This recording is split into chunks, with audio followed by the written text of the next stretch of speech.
bahagia di surga atau sengsara di neraka. Itu maksudnya, bukan bahagia di dunia, bukan itu. Banyak yang salah terjemah itu. Syaqi, dia sengsara masuk neraka, atau sa'id, dia bahagia masuk surga. Tuh ini aja udah panjang aneh jelasin. Antum mau nambah lagi pertanyaan mengenai takdir, ya. Istilah takdir yang digantung, mu'allaq bahasa Arabnya. Jadi belum terjadi. Ada takdir yang mubram. Bapak itu sukunya apa, Pak? Sukunya apa? Betawi. Bisa protes nggak? Coba saya lahir jadi orang Arab. Bisa nggak? Nah, itu namanya mubram. Ya. Itu menurut ilmu akidah nih ya. Ini ada versi lainnya ntar. Karena kalau dalam kitab begitu aja. Yang kitab ilmu akidah. Tapi dalam kitab ilmu ma'rifatullah itu lain lagi. Ya, ada yang lebih dalam dari itu. Kita ini ditakdirkan hidup di akhir zaman. Bisa nolak nggak? Udah terima aja. Itu namanya takdir mubram. Lahir pengennya kulit kayak orang Korea ya. Ya. Nggak enak juga kali. Tapi ternyata lahir kulit sawo. Ya. Sawo matang apa telur matang?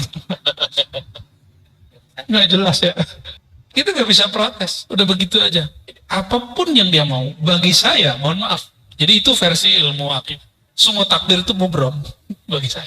Suka-suka Allah lah. Takdir mu'allaq itu ternyata sebenarnya mubram juga. Kenapa? Ini masih digantung, tapi kan haknya Allah. Mungkinkah takdir digeser? Mungkin.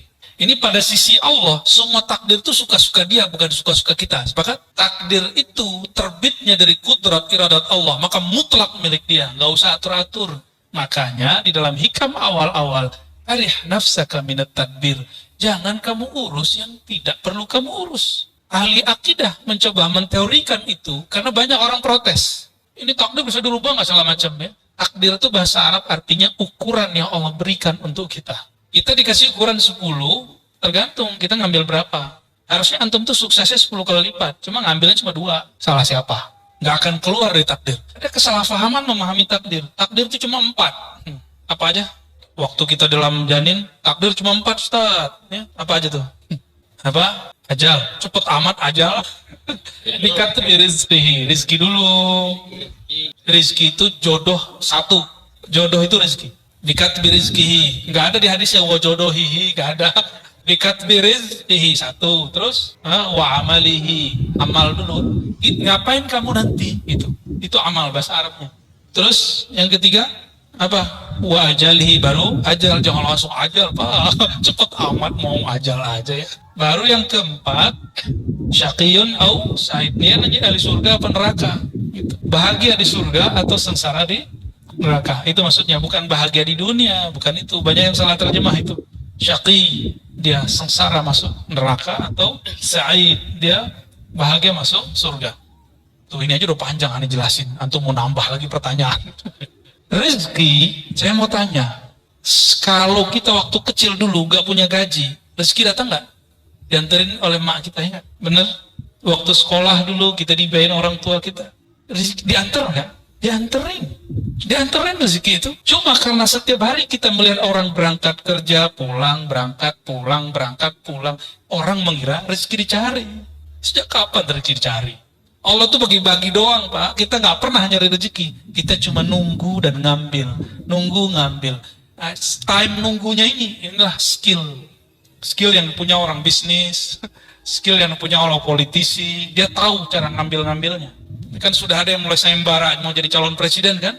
Kita nggak tahu dia sesuai nggak langkahnya dengan sebenarnya calon harus begitu atau tidak. Kita nggak tahu. Seperti orang pebisnis, dia tahu kapan dia harus ngambil. Yang main saham, dia tahu kapan harus mau beli, mau jual. Itu skill. Nah, skill itu yang mahal, itu pemberian Allah dan dilatih. Kita rezeki, Allah kan bagi-bagi.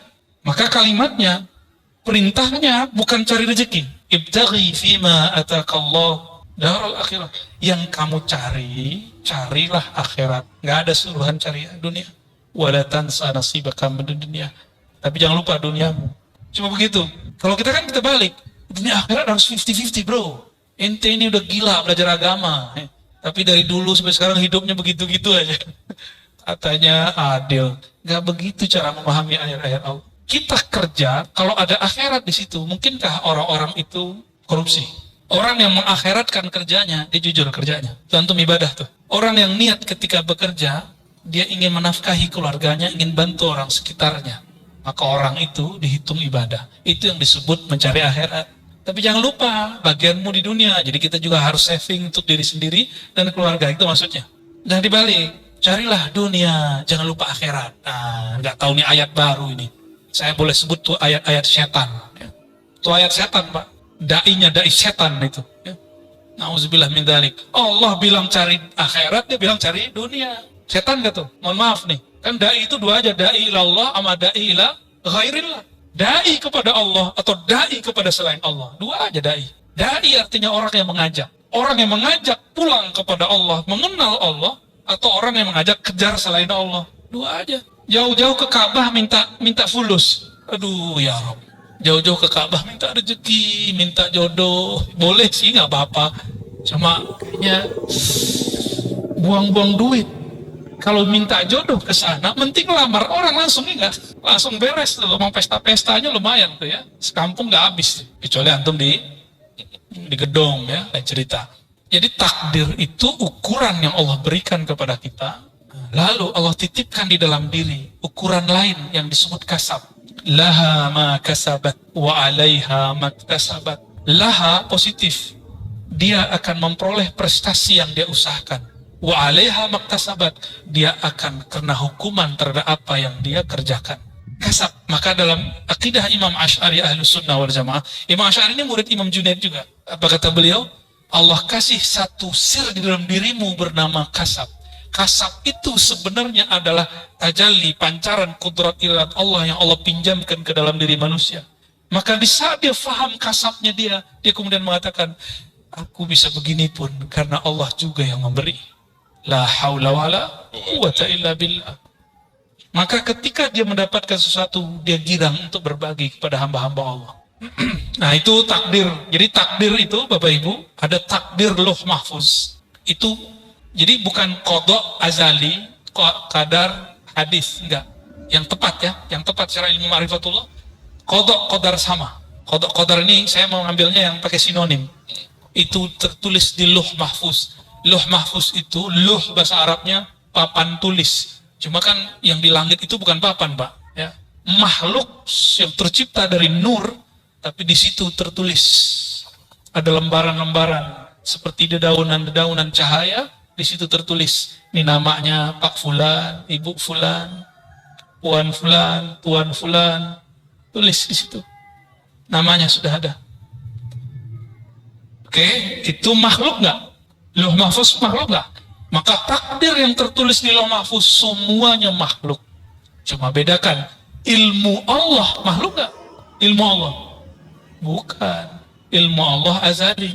Jadi yang azali itu ilmu Allahnya, sedangkan suratan takdirnya bukan azali. Azali itu tidak berawal, tidak dicipta, itu azali. Semoga pusingnya. Salah siapa nanya bab begituan? Ya. Namun apa kata Allah? Kataba ala nafsihi rahmah. Di Lauh Mahfuz tertulis hukum takdir. Orang yang baik dapat balasan kebaikan, orang begini ya begitu. Itu hukum takdir. Sebab akibat itu Lauh Mahfuz. Hukum sebab akibat. Jadi adakah hukum sebab akibat di dalam Islam? Ada. Allah akui, disebut kita hari ini sunnatullah atau disebut hukum alam. Allah akui. Tapi kata ba'ala nafsihi rahmah. Allah tetapkan pada dirinya, pada zatnya rahmah, kasih sayang. Mengalahkan semuanya. Mengalahkan semuanya. Allah nih. Maka Allah mengatakan Ar-Rahman ala arsy istawa. Dia yang maha pengasih, penyayang itu bersemayam, meratakan, memenuhi semua aras. Dan aras itu meliputi alam semesta. Tubuh ini diliputi oleh aras Allah. Tubuh antum semua diliputi oleh aras Allah. Aras itu diliputi Ar-Rahman. Berarti diri kita ini di sisi arasnya Allah itu liputan rahmat. Jadi jangan bawa hukum takdir ke Allah, namanya keadilan. Jangan cari keadilan kepada Allah. Jangan cari hukum sebab akibat kepada Allah. Kalah kita. Sama sholat yang tadi kita nggak diterima. Maka Imam Asy'ari bilang, jangan pernah cari keadilan Tuhan. Minta rahmat Allah. Itulah Nabi ngomong, kamu masuk surga bukan dengan amalmu. Karena kalau amal keadilan, hukum keadilan. Jangan pernah minta keadilan Allah. Masuk surga itu karena rahmat.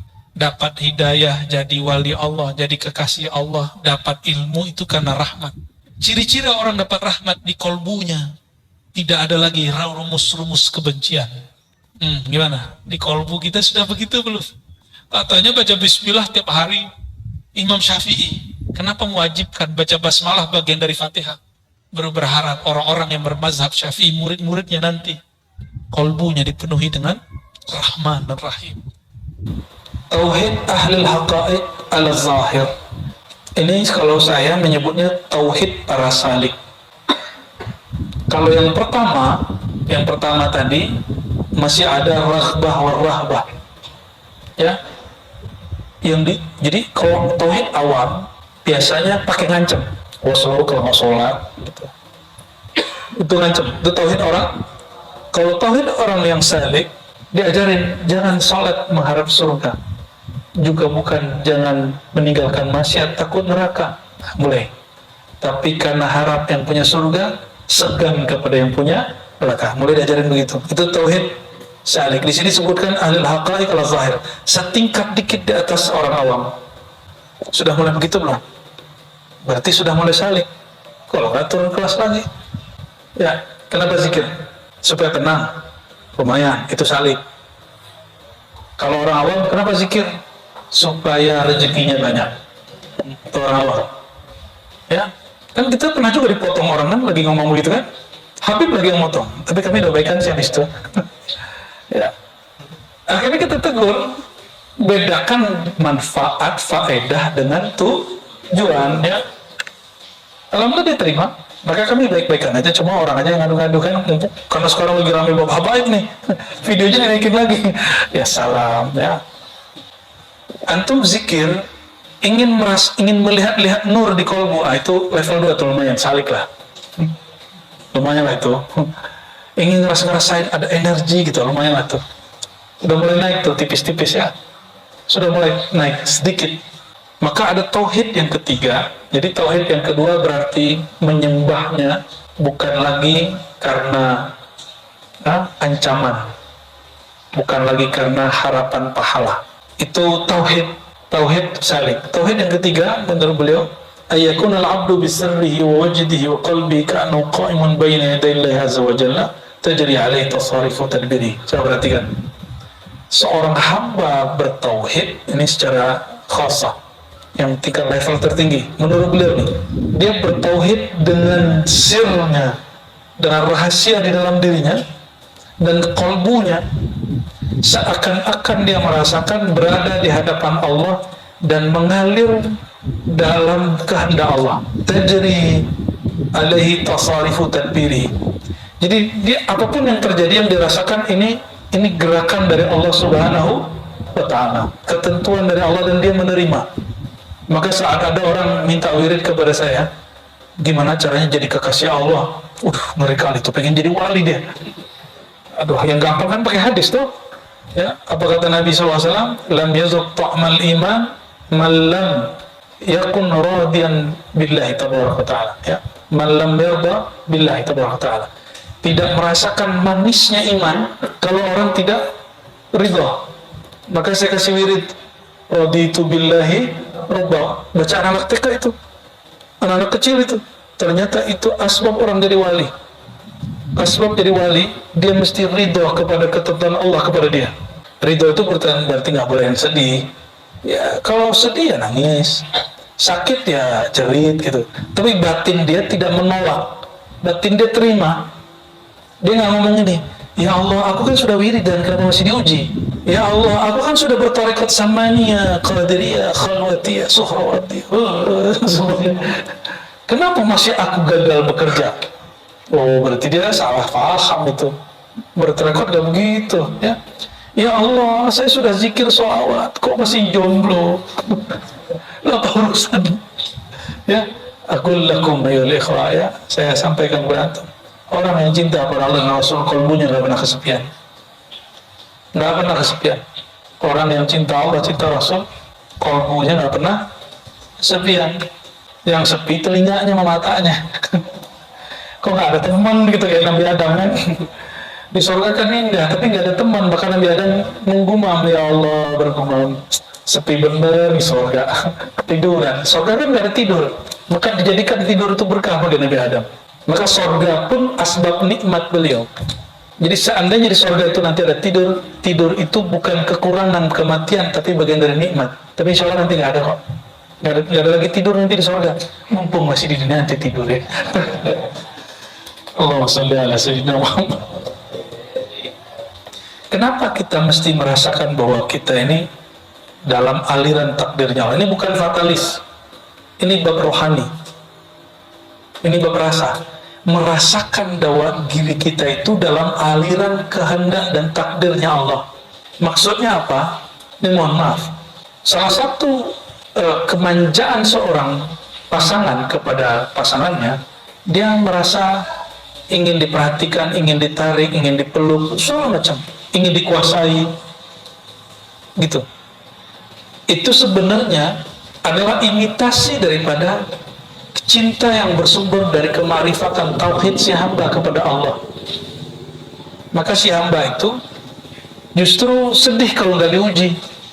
Sebagaimana seorang pasangan, dia sedih nggak direpotin oleh kekasihnya. Emang kamu udah gak sayang sama aku gitu jadinya? Sama seorang hamba ngomong, ya Allah, kok hari ini nggak ada ujian ya? Apa engkau tidak memperhatikan aku lagi? Cila. Bagi dia, ujian itu bukan lagi beban, ujian itu adalah perhatian. Maka konsep orang ini gak ada namanya sedih. Itu yang disebut la khaufun alaihim wa lahum yahzanun. Jadi faham? Mulai faham kenapa ada ayat, 2 ayat ya di Quran, bahkan sekian ayat di Quran, lebih dari 2 ayat malah. Tapi yang lafaz istiqamah 1. Innal ladzina qalu rabbuna Allah tsumma istaqamu fala khaufun alaihim wa lahum yahzanun. Al-Ahqaf. Orang yang mengatakan Rabb kami Allah, Tuhan kami Allah, kami ridho kepada Allah, lalu rasa itu dia istiqomahkan. La khaufun alaihim wa lahum yahzanun. Orang yang mengatakan Rabb kami Allah, kami dalam aliran takdirnya Allah, kami tidak akan keluar dari takdirnya Allah. Dan nikmat sekali, dalam takdir Allah itu nikmat sekali. Karena kita dididik dari kecil bahwa Allah itu tukang ancam, ya. Allah itu kayaknya tukang seksa gitu. Akhirnya antum kalau diajak ke sini agak sulit. Ada border di sininya, ada penghalang. Ini bukan ancaman. Ya, kalau ente kalau nggak sholat, entar diuji loh sama Allah gitu. Entar dapat ujian loh, entar dapat cobaan. Cobaan ujian dalam pengertian tauhid awam itu menyeramkan. Tapi ujian menurut ahlullah itu adalah rahmah, adalah rahmat kasih sayang Allah SWT. Maka jika disebut asyadun nas balaan al-anbiya, orang yang paling banyak ditempa itu para nabi, lalu orang yang mirip dengan nabi, para aulia, para ulama. Kalau terjemahan bab rohaninya, orang yang paling banyak diperhatiin Allah adalah para nabi, para aulia. Itu terjemahan versi ketiga. Pilih yang mana? Profesor aja nggak nyambung ini, karena profesor debat sama saya, dia bilang ya hadis yang ente baca itu akan membuat orang jauh dari Islam, karena orang tidak ada yang mau diuji, sedangkan yang paling banyak diuji adalah para nabi dan orang yang ikut nabi. Berarti gak usah ikut nabi sekalian biar nggak diuji, gitu kata dia. Profesor itu Timur Tengah lagi sekolahnya, berarti nggak nyambung kan? Kitab yang dibaca sama, orang yang ngaji di Ciputat kok lebih paham gitu. Orang ngaji di lokal, di pesantren lokal lebih paham. Kita malu sama kiai lokal, kok mereka lebih paham bacanya daripada orang-orang yang kuliah tinggi. Ya Allah, mawafiqna ila ma tuhibbuhu tarda. Baik. Ini ada kalimat Imam Shibli yang sangat membingungkan orang yang bingung ya. Qala rajulun li Shibli. Bertanya seseorang kepada Imam Shibli. Shibli ini siapa? Abu Bakar As-Shibli ini siapa? Ada yang tahu? Teman Al-Hallaj. Al-Hallaj yang mati dibunuh karena dituduh sesat. Shibli nggak dituduh sesat, tapi dituduh mabuk. Imam Shibli murid Imam Junaid, Hallaj pun murid Imam Junaid. Imam Shibli menuturkan aqidah daripada gurunya, tapi kemudian dia diberi rasa sendiri oleh Allah. Dia ditanya tentang apa itu tauhid. Apa kata dia? Waihak, payah kamu gitu. Nanyanya kok berat-berat gitu ngomong. Man ajaba anit tauhid bil ibarati fahuwa mulhid. Perhatikan. Siapa yang mengibaratkan tauhid dengan kata-kata, maka dia akan terjebak pada ilhad, pengingkaran bahkan ateis. Waman asyara ilaihi, siapa yang mengisyaratkan Allah dengan isyaratnya, fahuwa sanawi, dia menjadi penyembah berhala. Allah kok bisa ditunjuk di satu arah? Kok bisa diisyaratkan dengan satu simbol? Berarti Allah berupa. Allah ada rupanya. Maka orang yang mengisyaratkan Allah dengan sesuatu, dia sama dengan apa? Penyembah berhala. Ini menurut Imam Shibli. Ini kalam Shibli, nggak masuk, bukan kalam akidah ya. Ini kalam orang lagi sedang mabuk. Ini kalam ahli kelompok yang ketiga. Wa man sakata anhu, tapi jika kamu diam, tandanya kamu jahil. Serba salah sama dia. Kita ibaratkan tauhid, ditanya tauhid itu apa? Kita jawab, kata dia, ente mulhid, ente ingkar. Kalau kita kasih isyarat, kamu penyembah berhala. Jika diam, salah lagi sama dia, ente jahil, katanya. Serba salah mahal sini, kayak perempuan lagi dapat katanya. Tapi ini bukan lagi dapat, justru dia betul, dia lagi dapat ma'rifatnya. Wa man wahama annahu wasilun falaysa lahu hasilun. Siapa yang mengklaim dirinya telah wusul kepada Allah, telah sampai, dia tidaklah mendapatkan hasil. Wa man awma alaihi fa huwa 'abidun wathanin. Siapa yang mencoba memberikan isyarat simbol-simbol tentang Allah, maka dia telah merupakan Allah dalam satu bentuk. Fa huwa 'abidun wathanin. Dia penyembah berhala. Wa man nataqa bihi fa huwa ghafilun. Siapa yang membicarakan tentangnya, dia berarti orang itu tidak merasakan kehadirannya. Wa man zanna annahu qarib. Ya, maksud dia apa nih? Jadi ente kalau baca subhanallah, bagi halat saat dia lagi ngomong ini, itu lalai. Allah kan nggak pernah lalai, nggak pernah hilang dari kita. Ya, yang mengatakan ya Allah, bantu kami ya Allah, berarti dia nggak ngerti Allah lagi bantu dia. Ini yang ngomong siapa? Ini tauhid versi orang majzub. Orang apa? Orang majzub ya begini. Maka halat ini mengambil kalam dia mesti waktu dia sedang sadar. Lalu ada kalimat, wa man zanna annahu qarib fa huwa ba'id. Siapa yang mengira dia dekat kepada Allah, dia sebenarnya jauh. Karena sejak kapan Allah perlu kedekatan hamba? Wa man tawajjad fa huwa faqid. Siapa yang merasa mendapatiku, dia mendapati kekosongan. Ribet kan yang mungkin? Diam salah, ngeklaim salah. Wa kullu ma mayaztumuhu. Ternyata maksud beliau sampai ke kalimat ini. Ini yang paling inti belakangnya. Wa kullu ma mayaztumuhu bi'awhamikum wa adaraktumuhu bi'uqulikum fi atammi ma'anikum fa huwa masrufun mardudun ilaikum muhdathun masnu'un mislukum. Semua yang kamu bedakan dalam pikiranmu, yang kau dapat peroleh dengan akalmu, yang kau ibaratkan dengan makna yang paling sempurna menurutmu, semua itu tertolak, dikembalikan kepadamu. Kenapa? Makna yang ada di kepala kita makhluk, bukan? Betul? Huruf-huruf yang kemudian kita rangkai jadi kata-kata, tauhid itu adalah A, B, C, D, itu kumpulan huruf-huruf yang menjadi kata dan kalimat, itu makhluk, bukan? Allah makhluk,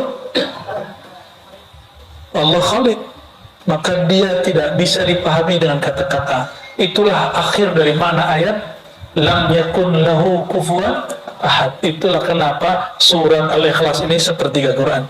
Dia pendek tapi setara dengan sepertiga Quran. Semakin orang menyadari bab ini, baru dia disebut ikhlas. Ikhlas dalam surat Al-Ikhlas bukan ikhlas versi inti ngomong aneh ikhlas loh ya.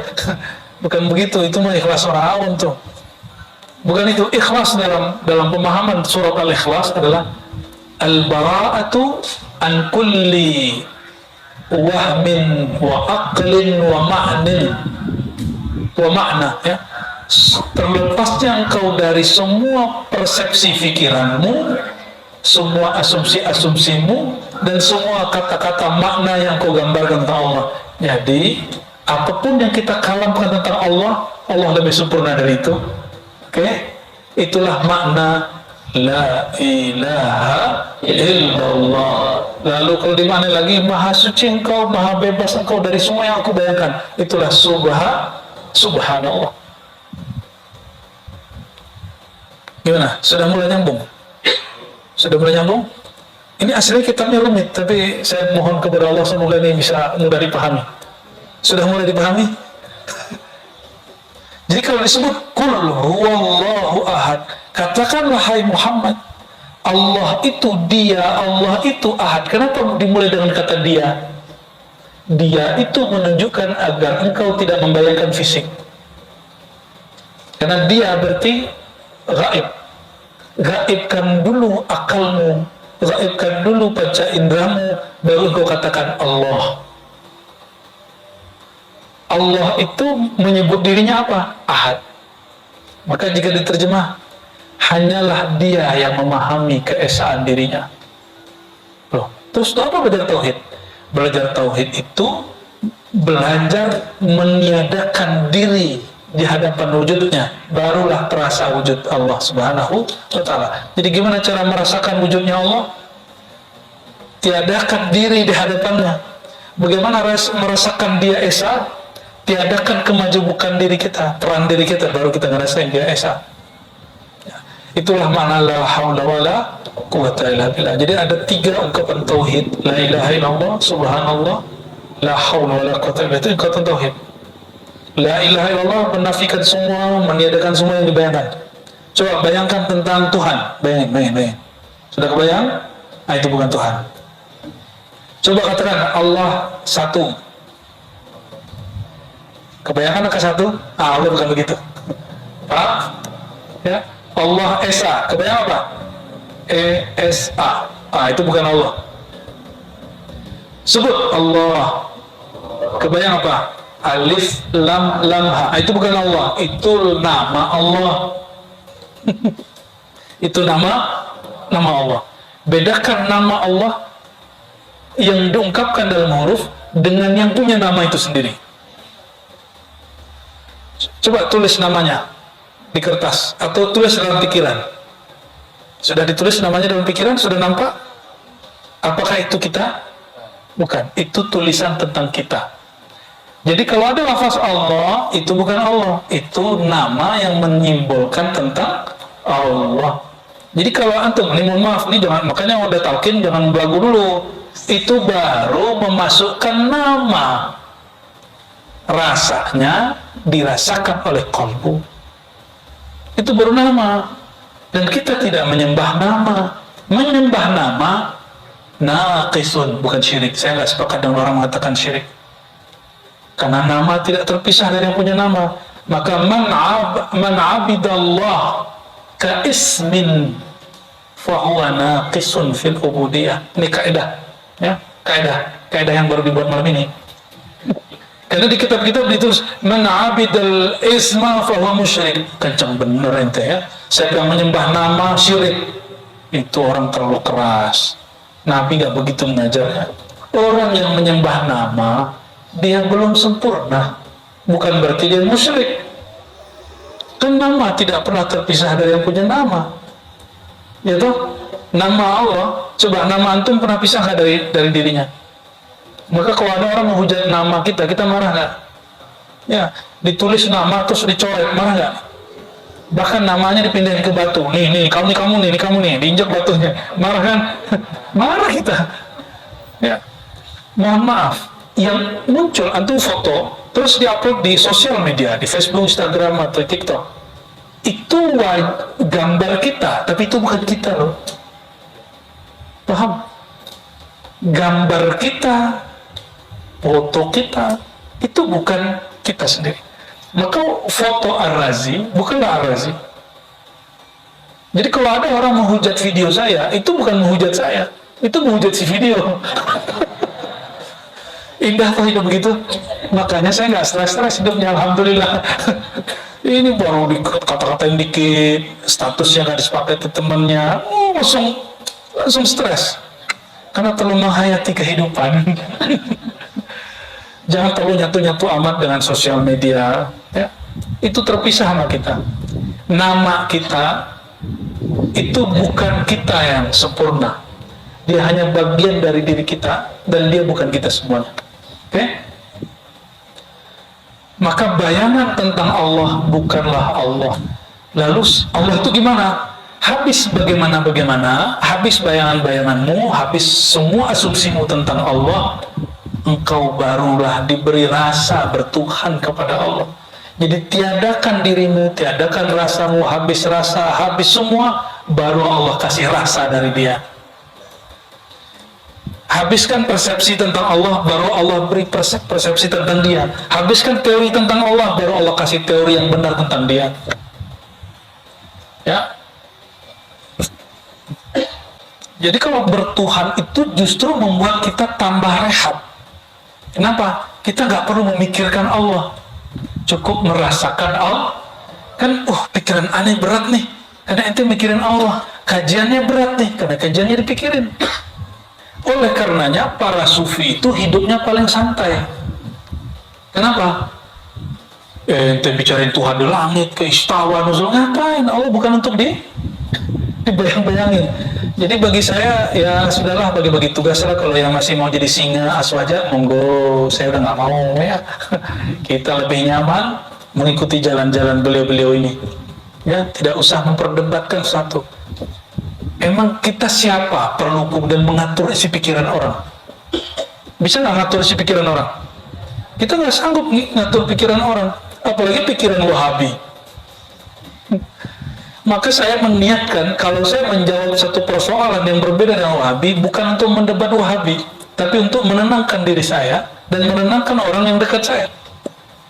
Pakai dalil-dalil ini, dalil tahlilan, ini dalil zikir tawasul, bukan untuk debat Wahabi lagi sekarang. Kalau dulu emang untuk debat Wahabi. Ya, berkat Allah Subhanahu wa taala Ar-Razzaq Al-Wahhab, ya, kita diberi anugerah, ya, rasa yang sudah nggak niat lagi yang begitu-gituan. Alhamdulillahirabbil. Jadi apa kata Hallaj? Ternyata kemabukan Hallaj itu adalah kewarasan kita. Dia mabuk, tapi untuk ukuran kita itu waras. Apa kata dia tadi? Semua yang kamu bayangkan, semua yang kamu ibaratkan, semua yang kamu isyaratkan, itu semuanya tertolak. Itu semuanya hanyalah asumsimu. Asumsimu tentang Allah, pikiranmu tentang Allah, teorimu tentang Allah, itu ada di pikiranmu makhluk. Allah tidak seperti itu. Maksudnya nggak usah pikirkan tentang, cukup ridai Allah. Kul raditu billah, aku ridho kepada Allah. Udah selesai. Kalau yang maksa, kalau menyembah Tuhan yang nggak ada sosoknya gimana gitu ya. Maka mereka buat sosok itu kan lucu itu. Jadi orang itu menciptakan Tuhannya sendiri. Inilah perbedaan Tuhan orang yang bertauhid dalam ajaran tasawuf Ahlussunnah dengan Tuhan yang dipahami dalam agama-agama secara akliyah atau agama-agama dalam filsafat. Maka di filsafat barat itu ada orang yang berontak ke gereja terus ngomong gini, dan itu ternyata benar diambil dari tasawuf. Tuhan itu adalah imajinasi manusia tentang dirinya yang sempurna. Makanya, ini kata mereka loh ya, makanya Yesus di barat itu putih, Yesus di Afrika hitam, Yesus di Cina sipit, Yesus di Jawa sawo mateng. Itu kata mereka, saya nggak ada. Itu yang ngomong filosof barat yang mereka tadinya orang gereja. Nah, kita nggak akan nyinggung bab Yesus karena itu agama yang berbeda dengan kita. Kita hanya berbicara Nabi Isa, ya, alaihi salatu wassalam. Tapi ada benar juga ya. Benar nggak? Sosok dari yang tadi kita bicarain itu beda-beda kan per tempat. Nah, ajaran tauhid yang Nabi bawa sebenarnya ini. Oleh karenanya para sahabat waktu turun ayat Ar-Rahman 'alal arsy istawa, nggak ada satupun yang debat. Allah bersemayam di atas aras istawa, nggak ada satupun debat. Kenapa? Allah nggak perlu dibayang-bayangin. Sekali membayangkan Allah, akidahnya keliru. Allah tidak dapat disuci-sucikan karena apapun yang kau sucikan di pikiranmu itu masih pikiranmu. Itulah kritik Ibnu Arabi kepada sebagian ulama Ahlussunnah yang merasa paling benar, tapi dia mengingatkan Ahlussunnah nggak begitu loh bro gitu. Ahlussunnah itu laisa kamitslihi syai', melepaskan asumsi tentang Allah selepas-lepasnya. Tadi kita sudah simulasi ya. Bayangkan sesuatu, sudah. Allah nggak begitu. Tuliskan lafaz Allah di pikiran. Allah, alif, lam, lam, ha, a, l, l, a, h. Huwa, ha, waw. Itu nama Allah, bukan Allah. Nama yang antum gores di dalam pikiran. Maka nanti jika zikir, terus Allah izinkan ada lafaz itu di kolbu, itu bukan Allah, itu nurnya kolbu. Ya, itu nurnya kolbu. Ya.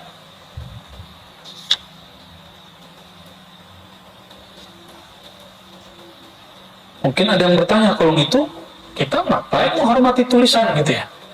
Gitu. Ini orang nggak punya seni ya. Ya udah, sini mana fotonya saya injek-injek. Ya?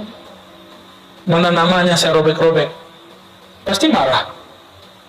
Itu salah satu sifat jalaliyah yang Allah tajallikan kepada kita. Makanya kita marah jika foto yang ada di Facebook itu, di Instagram itu, di TikTok itu kemudian di-unlike sama orang, dihujat sama orang. Kenapa? Kita merasa itu tidak, itu nama, itu wajah terhubung dengan kita. Ya. Jadi nama beda dengan yang punya nama, tapi di hati adalah lain. Ya. Bagian yang itu bagian Buya Zulaswi itu nanti tuh di kajian Kifayatul Awam ya. Insya. Maka kajian kita Kifayatul Awam dia mesti diturunin grade-nya ke akal. Nggak boleh pakai ini. Tujuannya nanti baru sampai di sini. Supaya apa? Supaya akalnya jalan dulu, jalan, kaidah, ujungnya qaidatun bila qaidah, maqamun bila maqam, halun bila hal. Maqam tanpa maqam, hal tanpa hal, kaidah yang sudah dilepaskan dari semua kaidah. Jadi masih mau menyembah sesuatu yang kita bayangkan? Membayangkan sesuatu butuh tenaga, butuh energi, betul nggak? Butuh kalimat dan kosakata. Untuk menyembah Allah simpel sekali, jangan bayangkan apapun, rasakan saja. Merasakan diri kita, semakin terasa diri, semakin terasa yang mengatur diri. Jadi Allah itu gak usah diteorikan di luar diri kita, cukup dirasakan dari dalam diri. Itu yang disebut man arafa nafsahu. Siapa yang merasakan dirinya, semakin dalam dia merasakan siapa dirinya, semakin dekat dia kepada Allah yang menciptakan dirinya. Itu maknanya.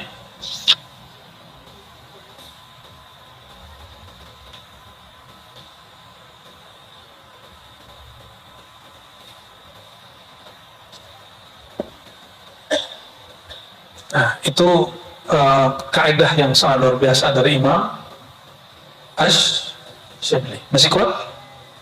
Masih hot kepalanya? Udah berdarah-darah ini kayaknya. Harusnya tambah rehat otaknya, bener nggak? Ya, tolong jangan pikirkan lagi tentang Allah. Jadi kalau zikir, enggak begitu. Kita nggak usah, kepalanya nggak usah berat mikirin apa. Justru kalau zikir Allah itu relax, karena semakin dia nyebut nama Allah, semakin dia terbebas dari semua asumsi. Oleh karenanya saya pastikan orang yang sering mengingat Allah, dia semakin rehat, semakin rileks, semakin bahagia, semakin tidak terbebani hidupnya. Walaupun ujian dia banyak. Ya, ujian itu kan kata-kata pencinta. Ya. Itulah rahasia kenapa Allah disimbolkan dengan Laila oleh penyair-penyair. Karena Laila itu gelap, terus saya bayang-bayangin. Ya. Alhamdulillah hujan.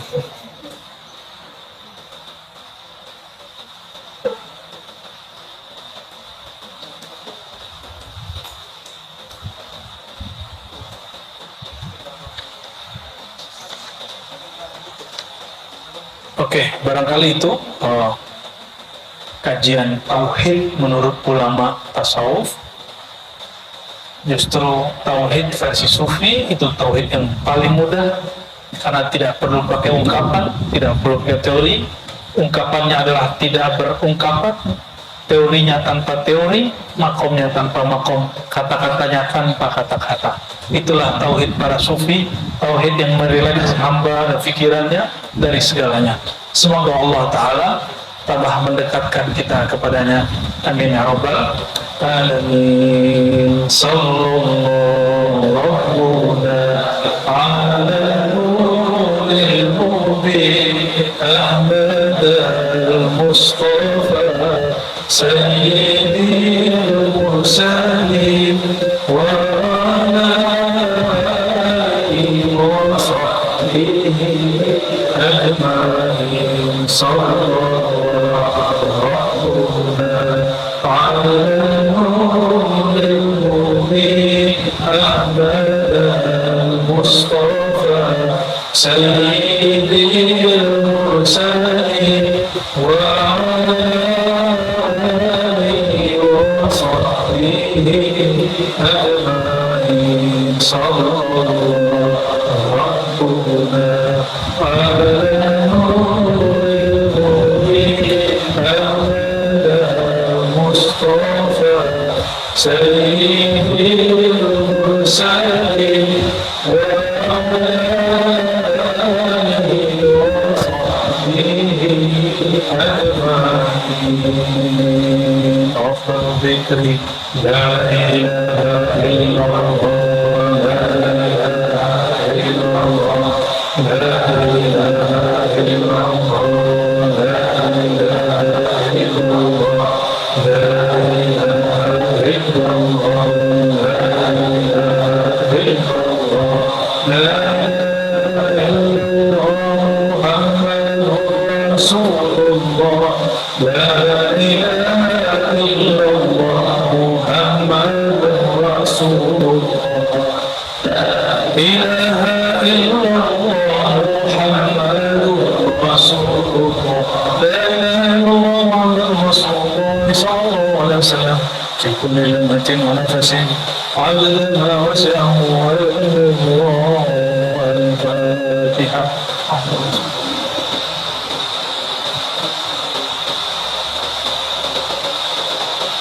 سبحان ربك رب العزة عما يصفون وسلام على المرسلين والحمد لله رب العالمين. Mohon maaf sangat kurangnya. Assalamualaikum warahmatullahi wabarakatuh.